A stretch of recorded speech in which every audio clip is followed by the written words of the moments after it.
stuff that I do in here, one of the things that I'm really passionate about is helping people with their family history research. I've probably helped a number of people complete their trees. So I've done about 9 family trees for other people because it's something that I really enjoy doing. So I know that there can be a lot of stumbling blocks. So just briefly, like this was just a little bit of general history. So that was the notification that went into the local papers when the cemetery officially opened. So, and it was a notification set by the trustees of the cemetery, which are listed below. So the first thing I want to talk about is the picture under it, the government graves. So in a lot of cemeteries they do have sections or portions that are specifically all government graves. In this cemetery we've only got one that is all specifically government, and that's portion 6B where the executed prisoners are buried. All the other portions do have little areas within the portion, like a couple of rows, maybe 20 graves that are all fairly close together, that are all government graves, but the rest of the graves in the portion are private graves. So it can make it a little bit confusing, especially when someone sees a lot of green area like up in the gully. That is a nice mixture of government and private graves. But we can help with that. So if someone says, you know, my person is buried in 6A grave number 20, I know that is a government grave. So I can at least help with that. There are generally some rules. If you want to put a headstone on top of a government grave, it's a bit of a tricky one because generally they like you to purchase that grave back from the government. The problem with that is a lot of people have just done headstones on anyway and have recognised the rest of the people buried in there. So that's probably a nice way around it, because you're not just identifying one person. You've put the 3 or 4 people that may be in there with your person.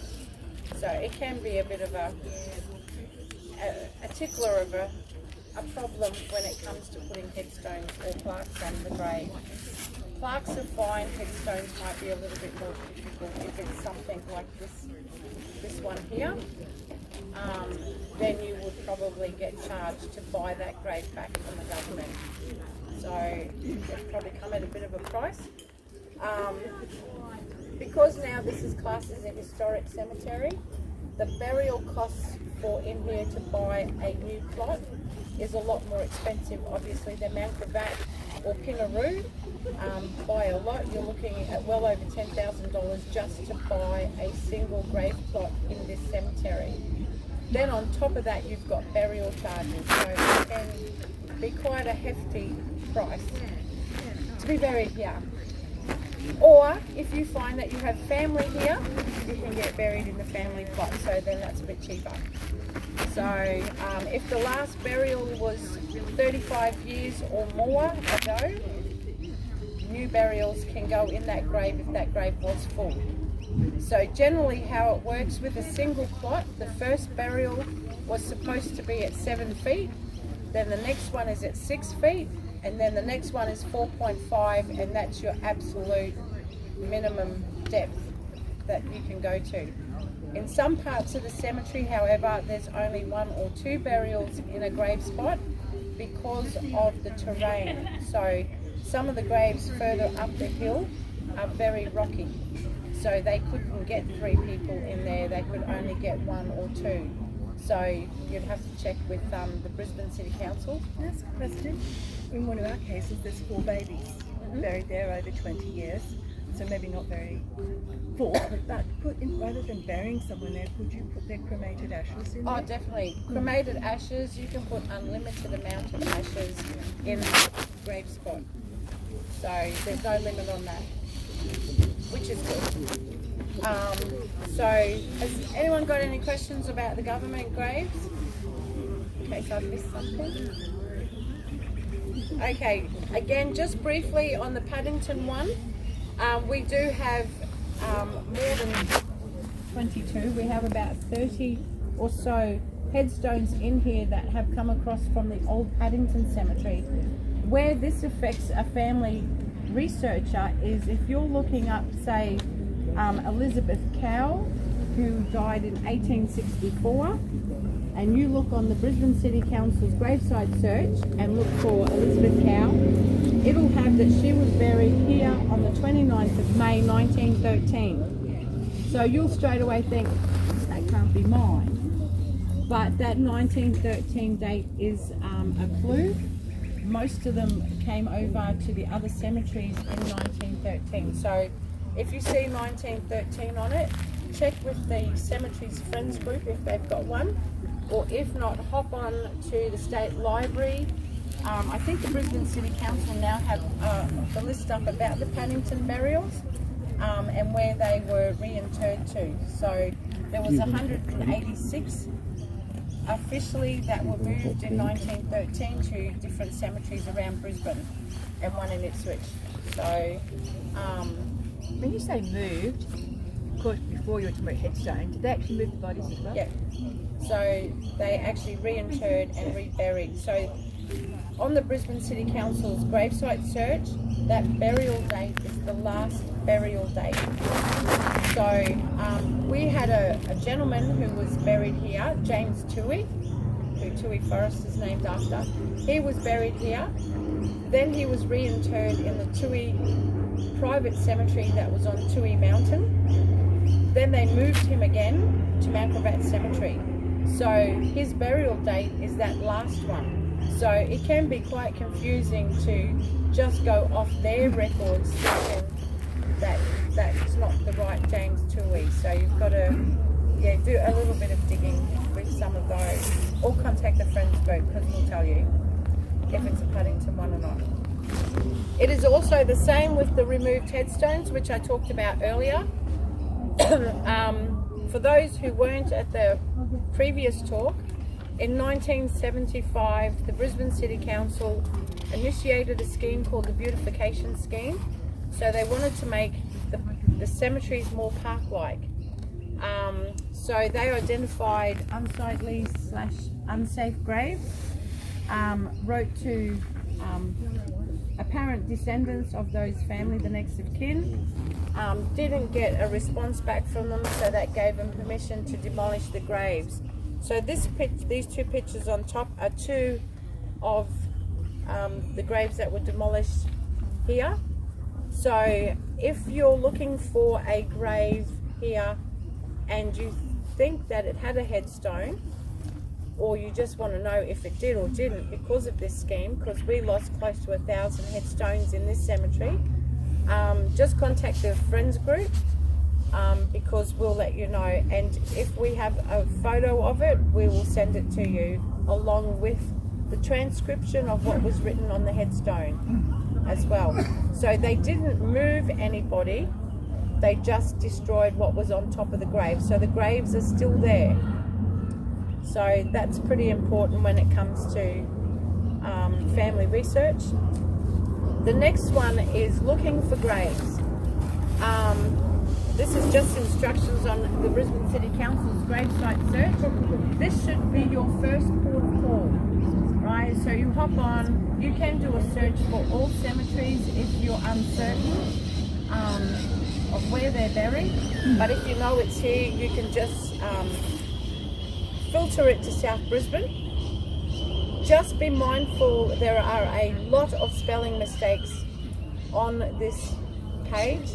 So if it doesn't work the first time, think of all the different ways you can spell that surname, or just type in the first two. So if it's like Smith, put in SM and then put the first initial of their first name just to filter it down so you don't get thousands of pages, and then try and find them that way. It is a bit time consuming, or again, contact the friends group, we can help. I know that there's a lot of sites out there like Find a Grave. We get a lot of people who come in here with a printout of a Find a Grave thing, and saying it's in here, portion 8A, and here's the ID, thinking it's the grave number. That is not the grave number, that is just the photo ID from the Find a Grave site. So it can be quite confusing because I'm not too sure if there's anywhere where that's written on their site that that's not actually the grave location. So yeah, we get a lot of very confused people here who have no idea where they're going when they're walking around portion 9A. But it's still a great resource, just not for the grave numbers. Does that make sense? So I think there's bullion graves as well.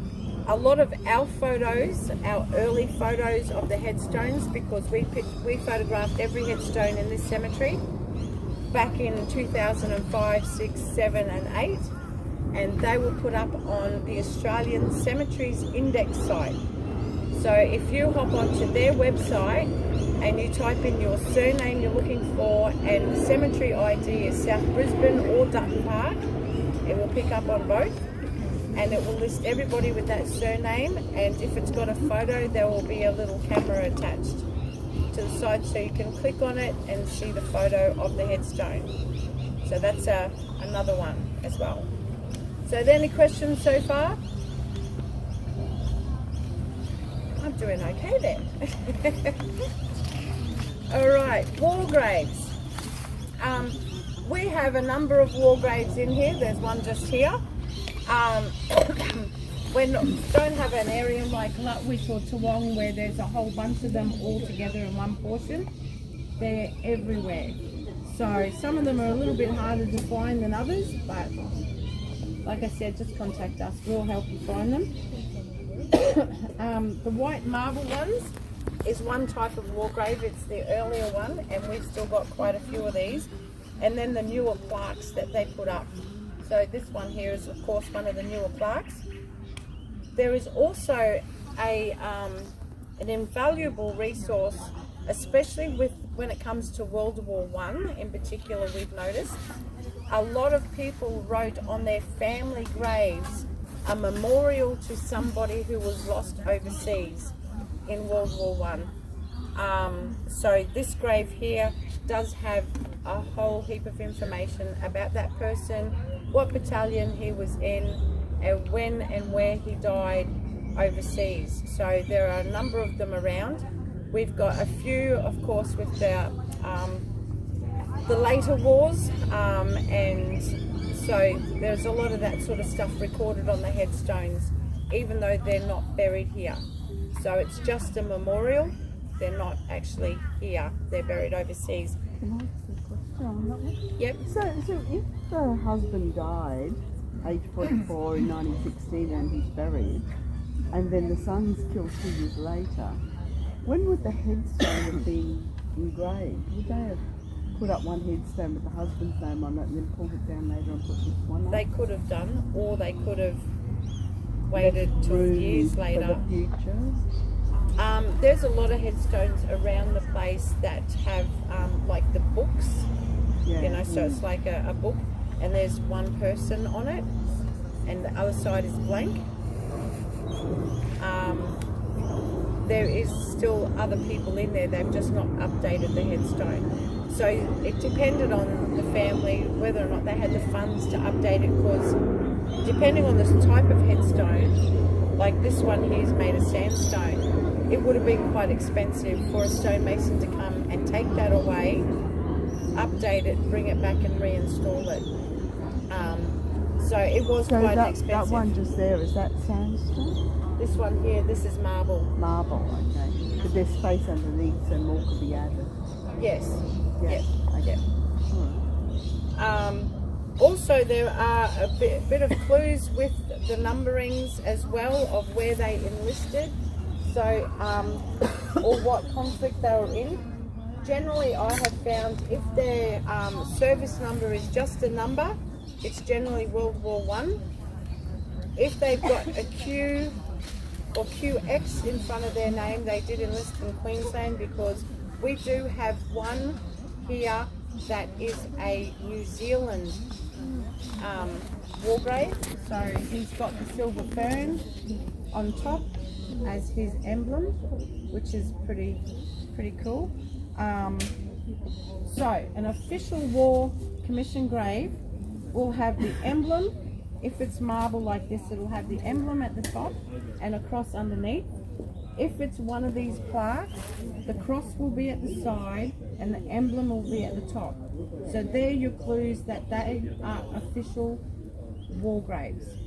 This one here that's just got the emblem on the top is not an officially recognised war grave, but that family got permission from the AIF to use the AIF symbol on his plaque. So does that make sense? So they are also looked after by the Commonwealth War Grave Commission.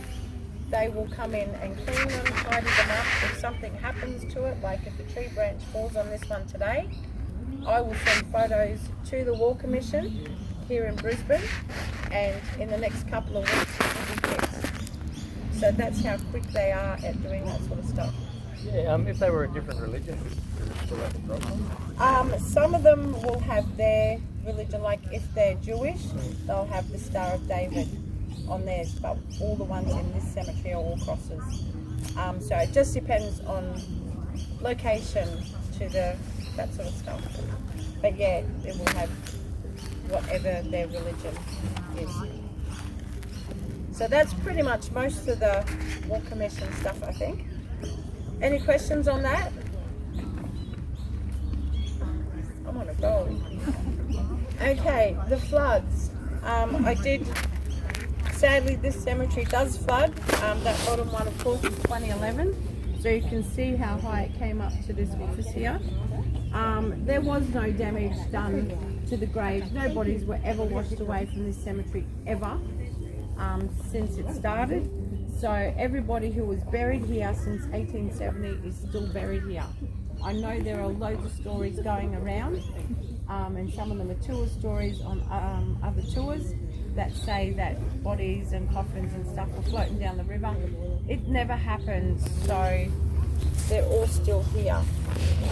The real big thing that 1974, there was some damage done in the cemetery because the waters receded very quickly, and when they did that, they brought down with it tree branches and stuff like that, which knocked into graves and, you know, damaged some of the headstones that way. But you can't even, well, I can't lift half these headstones by myself, so they never got washed away or anything like that. So I always like to make sure that everybody knows that we still have everybody here. Okay, so the other thing really in regards to any sort of research is, if the cemetery has a friends group, contact them first. They will tell you a lot of the truth first, like with the Beautification Scheme. I do know that we had someone in here just before Christmas who had been in contact with the Brisbane City Council, and they were told that their headstone got washed away in the floods by the Brisbane City Council. It was actually a removed headstone. So I sent that person a copy of the photo of the headstone, and they were quite stunned that it wasn't washed away in the floods. I think they like to use that because the 74 floods was just very convenient with the time the 1975 scheme started. But that scheme in this cemetery went all the way to 1978. So some of the headstones weren't removed until 1978. Majority of the ones on the older side of the cemetery, this side, were done in 75, and that side and up the top were in 78. Up the top never ever ever got touched by flood water, ever. So Jane Hocking's grave, the very first grave in the cemetery, is just up on top of this hill. There's a big fig tree, so if you go up this road, right on the corner under the fig tree, you'll see a beautiful big statue with a lady and a cross. She's just a couple in from the road. In 2011, she did not get wet by the flood water at all. Yet she's closer to the river than we are here, and here we would have been tread watering. So she also didn't get touched in 1974. So just because they were close to the river didn't mean that they were actually affected by the floods either, because that ground is a lot higher up, of course, than where we are here. Does that help? Do you want to Now, drink? is there any problems that you guys have encountered at all with family research or need some guidance with? Okay. You and I are going to ask you some things later. It's okay. I've got a question Yep. for after. Oh, for after? Yep, that's all good. That's all right. So that's pretty much most of the talk, I think. I've covered everything. When in doubt, like I said, contact the friends group if they have one. Actually, one thing I probably should touch on is the tenure system.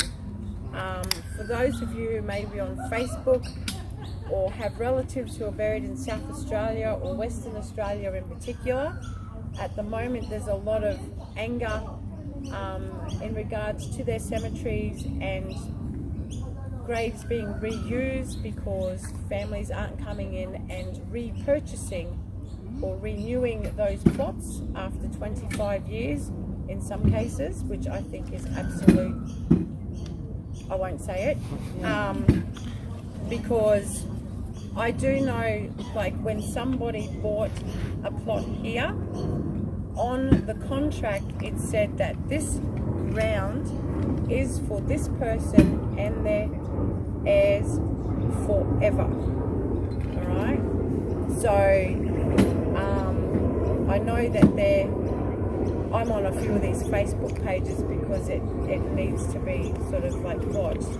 Queensland don't have those laws in. Alright, so everybody here in this cemetery is safe. They're not going to, as far as we've heard, going to change those tenure rules up here in Queensland. But saying that, this cemetery is also on the State Heritage Register. So they would have a pretty big fight on their hand if they tried to smash down this grave here to sell it off again. So it is a watch this space, but it's not happening in Queensland. When was it put on the register? This was put on the register in 2003, I think. Yeah, so Something like that. So if it had been on the register in 75, they couldn't have knocked down those heads. I know. It was a different era back in 75. They were knocking down, you know, the Dean brothers were going loose in town. Yeah. So they didn't care much for the old stuff. They just saw it as old stuff. But now the views are a lot different, especially with the cemeteries. They are getting a lot better. So we're very positive. We don't fight with them as much as I used to 16 years ago.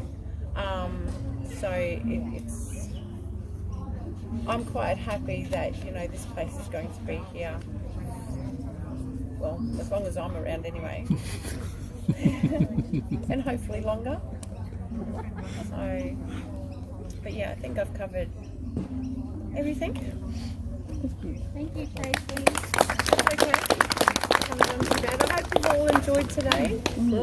It's been a beautiful day. I was very worried last weekend. Thinking, no, it can't rain. So, yes, so those of you who do have questions, just come and see me.